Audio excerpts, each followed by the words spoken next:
Hello everyone, I am Ajit Kumar lecturer government polytechnic Khagaria.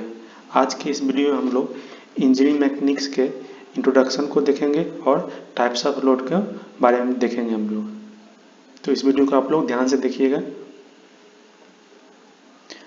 Basically जो mechanics of solid या जो moss है वो एक मैकेनिक्स का ही पार्ट है। तो हम लोग इस तरह क्लासीफाई कर रहे हैं इसको कि मैकेनिक्स को हम लोग पहले दो पार्ट में क्लासीफाई किए हैं। First one is rigid body and second is deformable body. तो रिजिड बॉडी के अंदर स्टैटिक्स और सेकंड पार्ट डायनेमिक्स है। तो जो स्टैटिक पार्ट है उसको हम लोग इंजीनियरिंग मैकेनिक्स में स्टडी कर चुके हैं, या हम लोग इंजीनियरिंग मैकेनिक्स बोलते हैं। या डायनेमिक्स पार्ट को हम लोग TOM that is theory of machine इस नाम से हम लोग जानते हैं। इसको हम लोग आगे सेमेस्टर में स्टडी करते हैं।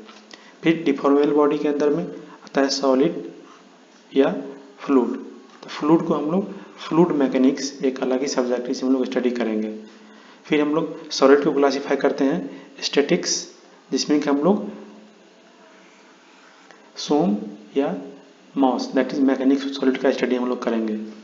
फिर इस सेकंड पार्ट है इसका डायनेमिक्स, जो कि हम लोग वाइब्रेशन में पढ़ेंगे हम लोग। ओके, तो इसके बारे में हम लोग कुछ बेसिक देखते हैं कि जो मेरा मैकेनिक्स है वो जो डील करता है दोनों इंटरनल और एक्सटर्नल दोनों फोर्स के बारे में, और उसके इफेक्ट को हम लोग स्टडी करते हैं किस पे, स्ट्रक्चर मशीन या फ्लूइड पे जो फोर्स लग रहा है उसको हम लोग स्टडी करते हैं।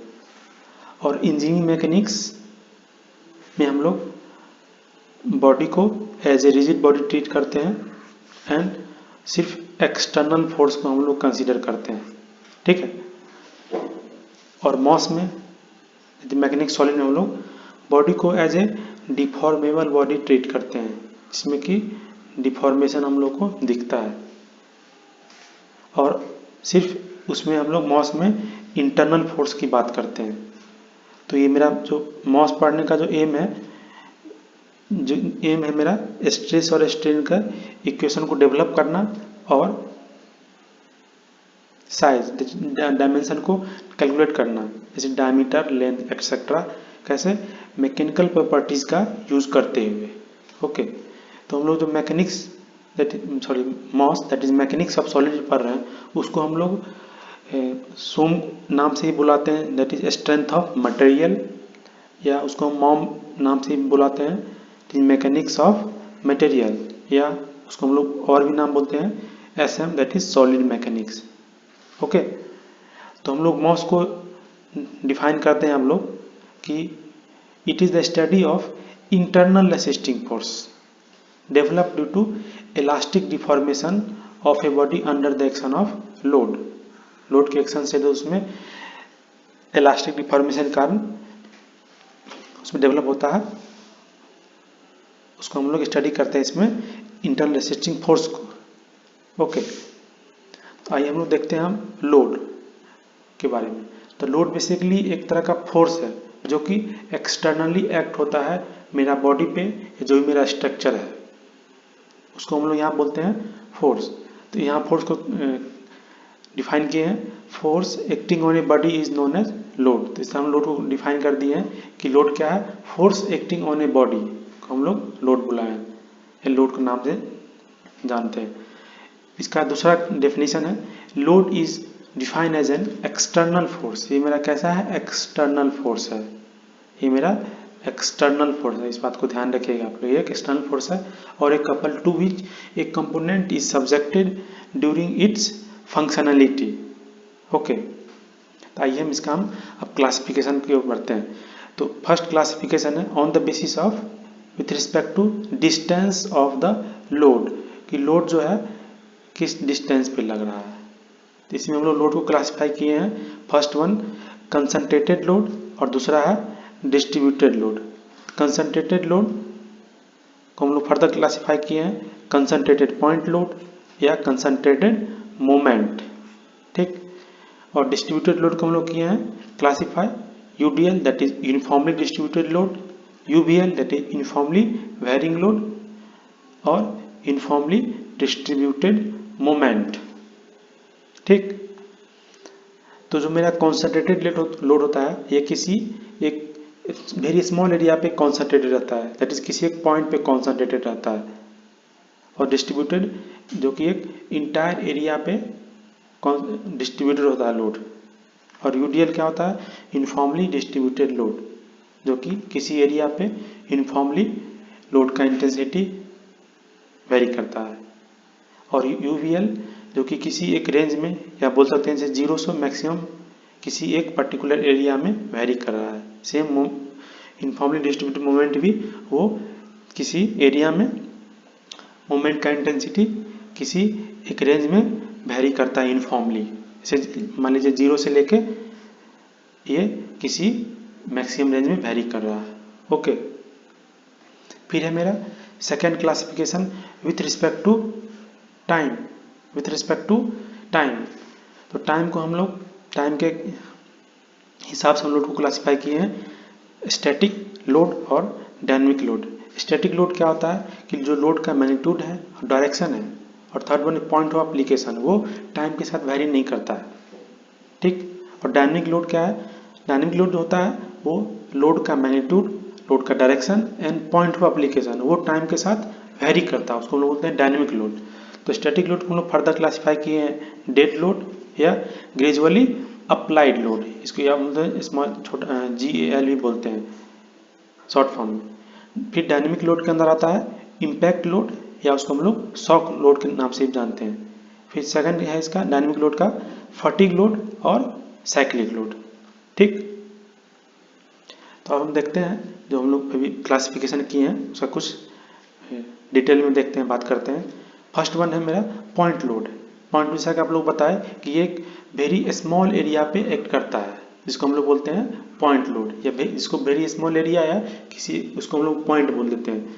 फिर second one distributed load.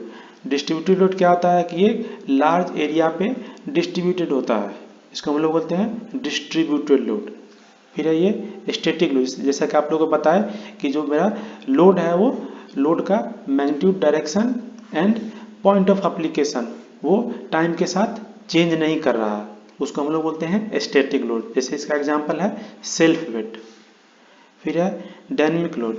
Dynamic load जैसे बताया कि जो तीनों चीज़ है magnitude, direction and point of application वो टाइम के साथ चेंज करता है। टाइम के साथ क्या करता है? चेंज करता है टाइम के साथ, उसको हम लोग बोलते हैं डायनेमिक लोड। इसका एग्जांपल है जैसे मान लीजिए कोई कैम फॉलोअर है, वो उसमें लोड टाइम के साथ वेरी करता है, या पिस्टन है या कैम फॉलोअर है, इसमें लोड का इंटेंसिटी है वो टाइम के साथ वेरी करता है। फिर है मेरा next dead load. Dead load क्या होता है? वो कि वो does not change over time, time के साथ वो चेंज नहीं करता, लोड का इंटेंसिटी जो है वो कांस्टेंट रहता है विथ रिस्पेक्ट टू टाइम। इसका आगे हम डायग्राम देखेंगे। फिर है मेरा इसका example weight of non living bodies. फिर नेक्स्ट है मेरा ग्रेजुअली अप्लाइड लोड। इसमें magnitude of load increasing with time and become constant after some time. जो लोड का इंटेंसिटी है वो ग्रेजुअली धीरे धीरे इंक्रीज करता है और कुछ समय के बाद वो कांस्टेंट हो जाता है। फिर है मेरा next impact load. Impact load क्या होता है कि बहुत ही शॉर्ट इंटरवल ऑफ टाइम के लिए लोड एक्ट करता है, उसको हम लोग बोलते हैं इम्पैक्ट लोड। फिर है मेरा ये फटीग लोड। फटीग लोड क्या होता है कि जो लोड का मैग्नीट्यूड और डायरेक्शन है, या दोनों चीज बोथ मैग्नीट्यूड एंड डायरेक्शन वो क्या होता है changes with time and they are repeatedly applied, या इसको हम लोग साइक्लिक लोडिंग कहते हैं। ये बहुत ही खतरनाक टाइप का लोड है। ये हम देखते हैं आइए कि जो मेरा ग्राफ की हेल्प से हम इसको समझने की कोशिश करते हैं। जैसे डेड लोड बताया आपका कि टाइम के साथ इसका इंटेंसिटी चेंज नहीं करता। मान लीजिए time T1, time T2, time T3, हर जगह लोड का इंटेंसिटी P है जो कि कांस्टेंट है। ओके, फिर है मेरा ग्रेजुअली अप्लाइड लोड। तो ग्रेजुअली अप्लाइड लोड में क्या होता है, जैसे हम बताया कि लोड का जो इंटेंसिटी है वो ग्रेजुअली, या मान लीजिए 0 से स्टार्ट हुआ, gradually P1, P2, P3, P4 यहाँ तक आया, और ये P = पी मैक्स ये यहाँ आ गया और फिर ये इसका इंटेंसिटी जो है वो कांस्टेंट हो गया। फिर है मेरा ये इम्पैक्ट, जैसा बताया कि very short interval of time पे लिए अप्लाई होता है। डेल्टा टी में देखिए, डेल्टा टी टाइम में देखिए लोड जो है वो डेल्टा पे इतना अप्लाई हो गया है किसी बॉडी पे एक्सटर्नली। ओके, फिर हम देखते हैं नेक्स्ट लोड का classification with respect to cross section of the member. ये बहुत ही इंपॉर्टेंट है, आगे जाके इसका बहुत ज़्यादा यूज होता है कैलकुलेशन करने में, normal stress, shear stress etcetera. तो इसमें हम लोड को क्लासिफाई किए हैं नॉर्मल लोड और सेकेंड वन शियर लोड। तो नॉर्मल लोड के अंदर आता है एक्सियल लोड या इसेंट्रिक एक्सियल लोड।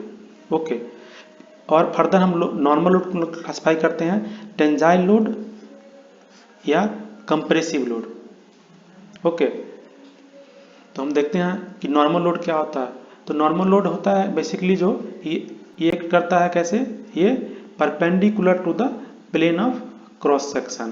तो मानिए हम ऐसा कुछ एक बॉडी बना रहे हैं यहाँ पे, तो इसमें हम दिखाएंगे आप लोग को कि कैसे इसमें एक्ट होता है।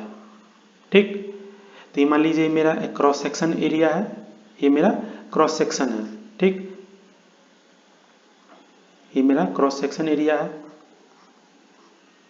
ठीक, तो इसमें हम देख रहे हैं हम नॉर्मल लोड, तो बोला इट एक perpendicular the plane of cross section. ये मेरा क्या हो गया, ये मेरा है प्लेन क्रॉस सेक्शन है, ये है मेरा क्रॉस सेक्शन, ये क्रॉस सेक्शन है। तो बोला नॉर्मल लोड इट एक perpendicular to the plane of cross section. तो ये मेरा प्लेन ऑफ क्रॉस सेक्शन है, तो इसके परपेंडिकुलर एक्ट होता है, इसको हम लोग बोलते हैं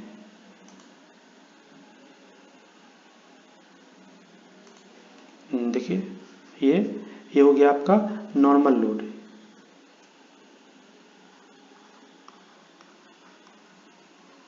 ठीक, फिर है मेरा शियर लोड, तो बोलता है इट एक parallel to the plane of cross section. तो ये मेरा प्लेन ऑफ क्रॉस सेक्शन है, तो इसके पैरेलल ये देखिए, ये जो मेरा लोडिंग लग रहा है इसको हम लोग बोलते हैं शियर लोड बोलते हैं। फिर है मेरा एक्सियल लोड, ये बोलता है it act along longitudinal axis. तो ये मेरा लॉन्गिट्यूडनल एक्सिस है, इसके अलोंग लगता है, इसको हम लोग बोलते हैं लॉन्गिट्यूडनल। ठीक, फिर है मेरा इसेंट्रिक एक्सियल लोड, बोलता है it acts parallel to the longitudinal axis. तो मेरा ये लॉन्गिट्यूडनल एक्सिस है, ये लॉन्गिट्यूडनल एक्सिस है मेरा, ये इसके अंदर ऐसे बनता है लॉन्गिट्यूडनल एक्सिस ये।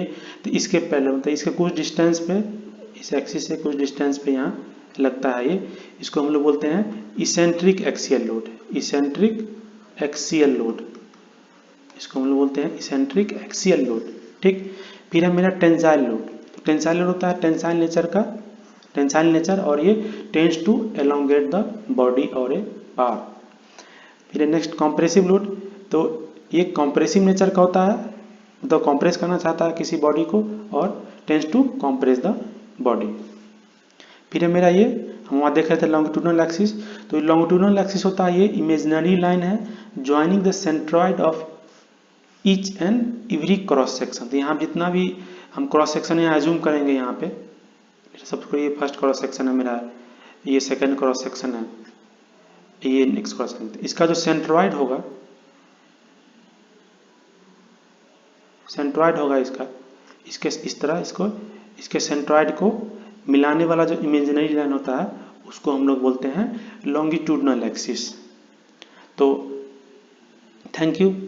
ये वीडियो अगर आपको अच्छा लगा तो प्लीज़ लाइक करें और मेरे चैनल को भी सब्सक्राइब करें। Thank you.